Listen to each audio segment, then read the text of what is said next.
You know what's on my mind? Our health and the continued lockdown in the Philippines. Here on my daily thought bubble. We're now on the fifth month of this quarantine and things are getting worse, not better. Our healthcare system is completely overloaded. And I want you to imagine this. We're now at a point where if you get sick, and let's say you feel short of breath and you need medical assistance, and then you go to the hospital, and when you get there, they say, I'm sorry, we can't accept you because we're over capacity.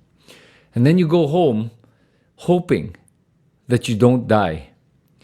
And you're feeling really terrible.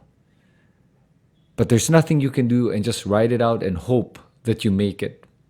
Or maybe they accept you in the hospital and you're sitting in your room and suddenly you feel like your health is starting to deteriorate, you can't breathe, and then you ask for help, and then the doctors can't give you any help because they don't have any more facilities to be able to provide that help that you need.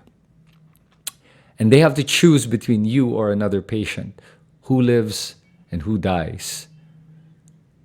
That is where we're at right now. And that is why the healthcare workers made a desperate plea to our government to assist in their plight because they're understaffed and overwhelmed. It's evident to me right now that this government has no real plan on how to deal with this pandemic. They got as far as locking down the country, and that's it. I don't think they even really know why they did the lockdown. The purpose of the lockdown is three things. Number one, to flatten the curve, minimize death, and not overwhelm our healthcare system.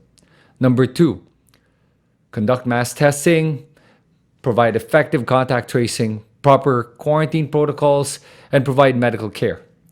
Number three, give the government enough time so that they can formulate a reopening strategy that will ensure that the curve remains flat and people are safe while being able to restart the economy. That is the most important part of this lockdown. And none of those three things happened. And it didn't happen because our government, unfortunately, is reactive rather than proactive. Not only that, our government seems to be focused on other things, such as their vendettas against their so-called and perceived enemies, such as Rappler, ABS-CBN, their critics, and so-called terrorists, rather than the real enemy, which is the pandemic. Honestly, I also think that our government has given up and has surrendered to this pandemic. So where are we at now? Well, we're basically on our own.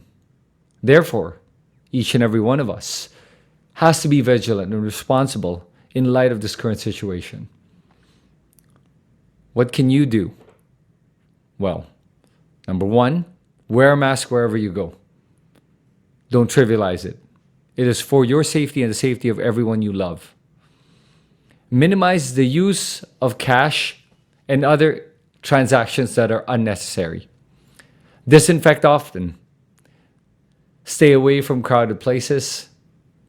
Stay healthy by eating properly and working out. And also take care of your mental health and emotional health by having a support group of friends and family that you communicate with regularly online.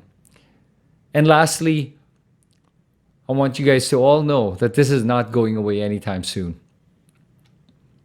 So the sooner you realize this, the sooner you can get started with moving forward rather than keeping your life on pause. Because life can go on in this new normal, as it should go on in this new normal. So think of all the ways how you can move forward given that this pandemic will be with us for about a year, 2 years, or maybe even 3 years. And let us move on. Be vigilant, stay safe, and stay healthy. This is Chris Tan, and that's my Daily Thought Bubble.